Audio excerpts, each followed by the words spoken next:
Eu convido os irmãos a abrirem suas Bíblias em Ezequiel 36, 24 a 28. Ezequiel 36, 24 a 28. Enquanto os irmãos procuram, lembrando que o nosso ministério de oração, desde a semana passada, já está trabalhando, intercedendo antes do culto, lá no gabinete pastoral, meia hora antes do culto. Se você deseja fazer isso também, todos os domingos, eles estarão lá orando pelo culto, orando pelo pastor, orando pelas pessoas que adentrarem a casa do Senhor, e depois ficarão lá ficarão posicionados aqui no culto, em intercessão, para que o Senhor abençoe este lugar. 36, 24 a 28. Tomar-vos-ei de entre as nações, e vos congregarei de todos os países, e vos trarei para a vossa terra. Então aspergirei água pura sobre vós, e ficareis purificados. De todas as vossas imundícias, e de todos os vossos ídolos, vos purificarei. Dar-vos-ei coração novo, e porei dentro de vós espírito novo. Tirarei de vós o coração de pedra, que nós acabamos de colocar aqui, e vos darei coração de carne. Porei dentro de vós o meu espírito, e farei que andeis nos meus estatutos, guardeis os meus juízos e os observeis. Habitareis na terra que eu dei a vossos pais. Vós sereis o meu povo, e eu serei o vosso Deus. Ainda em Ezequiel agora 37, alguns versículos à frente, Ezequiel 37, versos 4 a 6. 37, 4 a 6. Disse-me ele: profetiza a estes ossos e dize-lhes: ossos secos, ouvi a palavra do Senhor. Assim diz o Senhor a estes ossos: eis que farei entrar o Espírito em vós, e vivereis. Porei tendões sobre vós, farei crescer carne sobre vós estenderei pele, e porei em vós o Espírito, e vivereis, e sabereis que eu sou o Senhor. Amém. Amados, amadas, hoje estamos falando de pacto. O que é um pacto? Pacto é uma combinação, é um acerto, é um acordo, é uma aliança que nós podemos fazer em diversas situações da vida. Por exemplo, o casamento é um pacto, onde ambos assumem ali seus deveres, suas responsabilidades, e cada um realiza dentro do casamento aquilo que ele está propenso a fazer, que ele tem condições de fazer, e o outro ajudando, e vamos caminhando porque temos um acordo. Em casa, eu tenho algumas coisas que eu preciso fazer. Eu confesso que às vezes eu esqueço. Aí quem é que me lembra? A Rose, Ela sempre lembra, Então, amados, a gente tem um pacto lá em casa, tem um combinado. Tem algumas coisas que eu preciso fazer, não tem jeito. Porque, amados, é assim que funciona.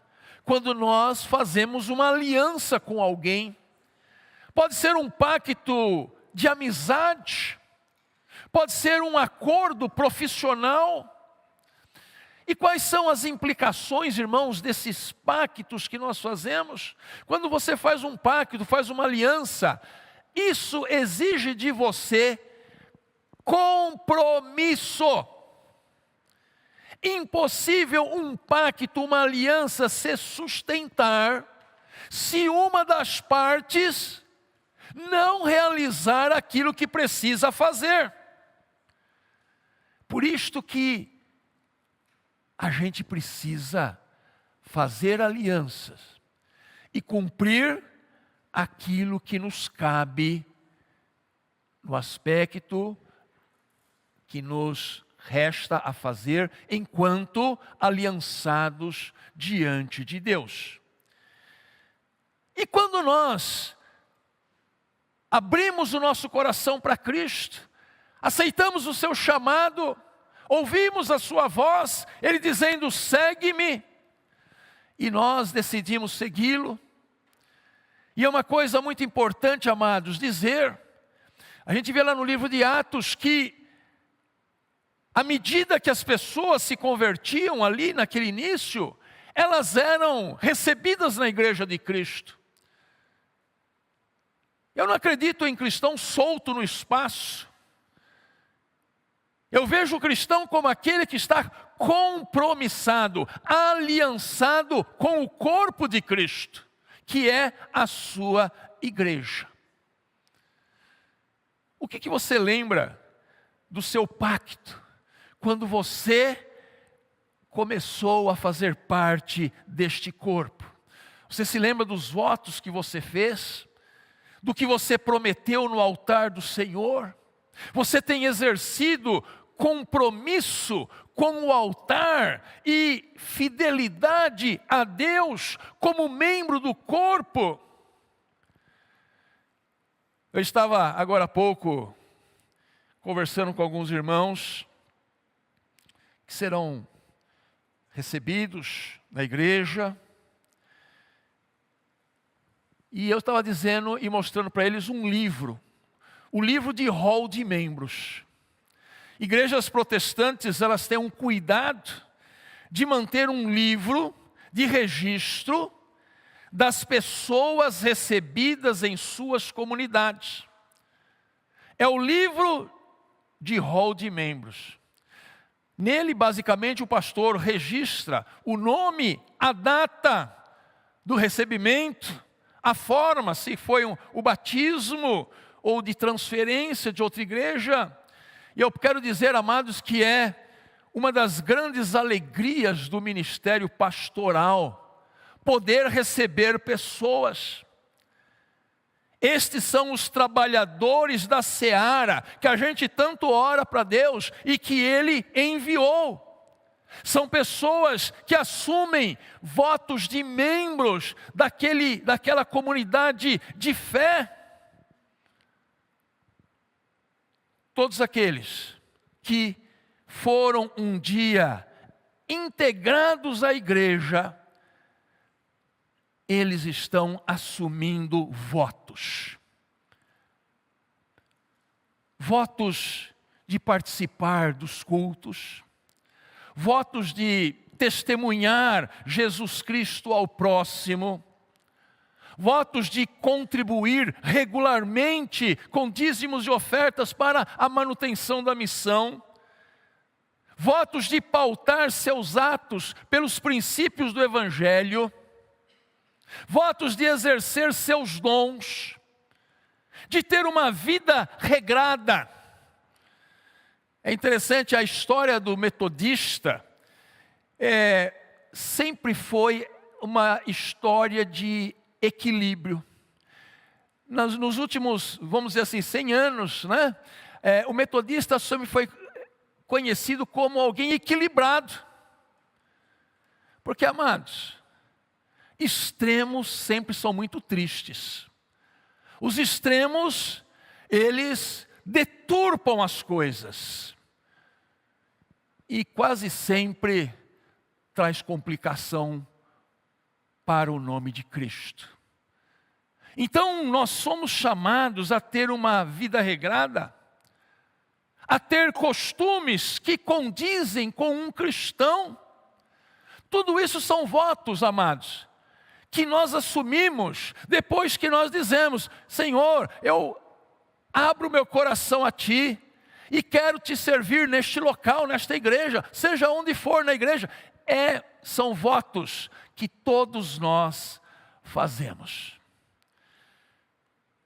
Às vezes, muita gente começa bem, muito.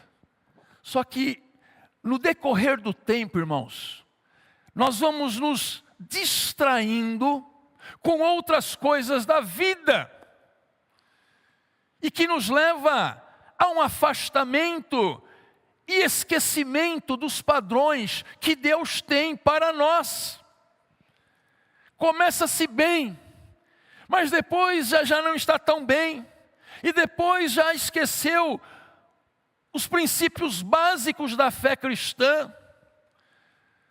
Por isso, amados, numa noite como essa, nós somos chamados a reconhecer as nossas falhas, os nossos pecados, a reconhecer se não estamos andando bem, a reconhecer se não estamos cumprindo a nossa parte da aliança que um dia nós fizemos com Deus. O texto que nós lemos de Ezequiel é uma profecia sobre a restauração de Israel. E o texto nos fala que a restauração que Deus faz começa por sua proposta de trocar o coração daquele povo. Trocar aquele coração contaminado com o pecado, com a idolatria, um coração que abandonou a Deus, e isto gerou sofrimento e morte lá atrás. Amados, muito cuidado. Cuidado como você tem andado diante de Deus. Os seus votos, o seu compromisso, a sua aliança com Deus é coisa séria. Deus não está brincando de ser Deus e nós não podemos brincar de sermos cristãos. É muito sério ser chamado de cristão. É muito sério ser chamado de um discípulo ou uma discípula de Cristo Jesus. Hoje, quando você entrou neste lugar de culto, você recebeu na entrada uma figura de um coração de pedra. É apenas um símbolo, uma ilustração, é uma alegoria, tá, gente? Uma parábola, né? Esse coração aí aponta para o nosso coração. E é interessante que no Novo Testamento, a palavra coração é traduzida para o português coração do grego cardia, com K, cardia. É daí que vem a palavra cardíaco, cardiologista, porque cardia significa coração em grego. E a Bíblia também fala de coração. E a Bíblia nos aponta que o coração é a sede dos nossos sentimentos, das nossas emoções, da nossa consciência. E até no português, na língua portuguesa, né, a palavra coração incorporou-se a ela. E hoje a gente usa a palavra coração para expressar a personalidade e o temperamento das pessoas. Querem ver? Quando você conhece alguém que não cede nada, que não perdoa, que não releva nada, que não tem misericórdia, dizemos que ele é um coração endurecido, um coração de pedra. Se conhecemos alguém que provoca constantemente confusão, dizemos que a pessoa tem um coração rixoso. Quando a pessoa está sempre em dúvida e receia decidir-se por Deus, nós dizemos que é porque ela está com o coração dividido. E quem tem o coração dividido, isso o impede de caminhar. Tem sempre altos e baixos constantes. Me faz lembrar Elias lá no Monte Carmelo, né, o profeta Elias, dizendo ao povo, que ele chamou o povo e falou assim: gente, Vocês precisam se decidir. Se o Senhor é Deus, seguiu. Mas se Baal que é Deus, segue a Baal. Mas vocês não podem ficar nessa indecisão. Sim, amados, coração dividido nos impede da gente andar firme. Porque uma hora é uma parte do coração que está comandando, e aí a gente vai bem. Mas só que daí a pouco é a outra parte que comanda, e aí a gente vai muito mal. Não dá para ter coração dividido diante de Deus. E querem saber de uma coisa? O maior desafio para a igreja de Cristo, neste século 21, não são os que negam a fé, mas os que relutam em se definir pela fé. Porque os que negam a fé, a gente já sabe, bom, vamos orar, evangelizar, vamos tratar, vamos interceder por essas vidas, mas está muito claro para nós que negaram a fé. Mas o problema, irmãos, é lidar com os que não se definem pela fé. Ora estão, ora não estão. Ora creem, ora não crê. Ora segue aquilo que Deus espera, ora não segue. Não se definiram, não se decidiram.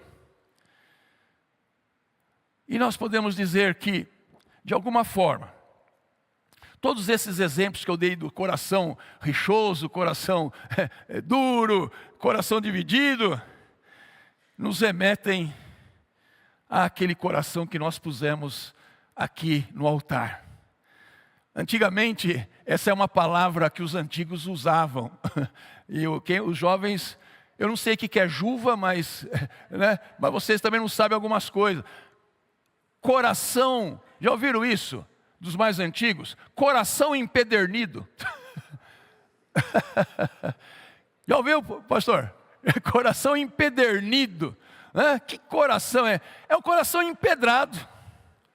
Os antigos usavam, essa expressão, coração empedernido. É um coração petrificado. É um coração duro de ceder, é um coração que não se abre, é um coração fechado, é um coração egoísta, é um coração que só olha para si mesmo, é um coração que não perdoa, é um coração que não tem misericórdia. E qual é a proposta de Deus para esse coração? Nós lemos aqui em Ezequiel 36. Deus disse assim: eu reunirei vocês e os congregarei. Que estava todo mundo espalhado. Deus gosta de ajuntar as pessoas, de colocar ali nos redis, onde o pastor lá do rebanho vai trabalhar. Então Deus disse: eu vou congregar vocês, aspergirei água, aspergir água sobre vós e vos purificarei. Que mais? Eu lhes darei um coração novo e porei dentro de vós um espírito novo. Tirarei de vocês o coração de pedra e lhes darei um coração de carne. Vocês serão o meu povo e eu serei o seu Deus. É isso que Deus faz. Não existe coração empedernido que resista. Não existe. Irmão, irmã, essa coisa de coração duro faz muito mal. Faz muito mal para a gente. Quem tem o coração duro é um sofredor. Não consegue amar verdadeiramente. Não consegue relacionar-se bem. Não consegue perdoar, não consegue ver ou se colocar na posição do outro. Irmãos, dentro da igreja de Cristo é impossível conviver com um coração empedernido. E Deus quer tratar. Deus quer tratar. O que Deus precisa mudar em cada um de nós hoje? Nesta noite, amados, nós somos chamados para renovar nossa aliança com Deus. Nunca se esqueçam, amados, que o que nos restaura, o que nos dá força, o que nos anima, o que nos traz vida, é sempre a palavra que vem de Deus. É sempre o Espírito Santo que vem e mexe no nosso coração. Lá em Ezequiel 37, que lemos apenas 2 versículos, né? Para que o milagre acontecesse, os ossos que estavam naquela visão terrível do vale de ossos secos, ossos todos espalhados, os ossos tiveram que se unir, se juntar. E o profeta profetizou para que aqueles ossos revivessem. A lição é clara, irmãos. O Senhor deseja nos restaurar em meio aos relacionamentos que constituímos. Aqueles ossos espalhados não dava para transformar num corpo ou em corpos. Era preciso primeiro juntar. Deus deseja restaurar os nossos relacionamentos. E nós temos 2 grandes relacionamentos que não podem de forma alguma estarem separados, estarem sem restauração ou se transformaram em ossos secos. Família e igreja. Família e igreja. Não se admire, irmãos, de que o inimigo tente sempre nos dividir. Ele quer sempre dividir a família. E quer sempre dividir a igreja. O inimigo quer quebrar a família e o seu bom relacionamento. Mas fique esperto, irmão e irmã, porque o inimigo também quer quebrar os relacionamentos que nós temos enquanto irmãos. Fique atento para qualquer insatisfação que comece a nascer com a igreja de Cristo, porque toda vez que você desejar se afastar, o inimigo vai aparecer com um barco.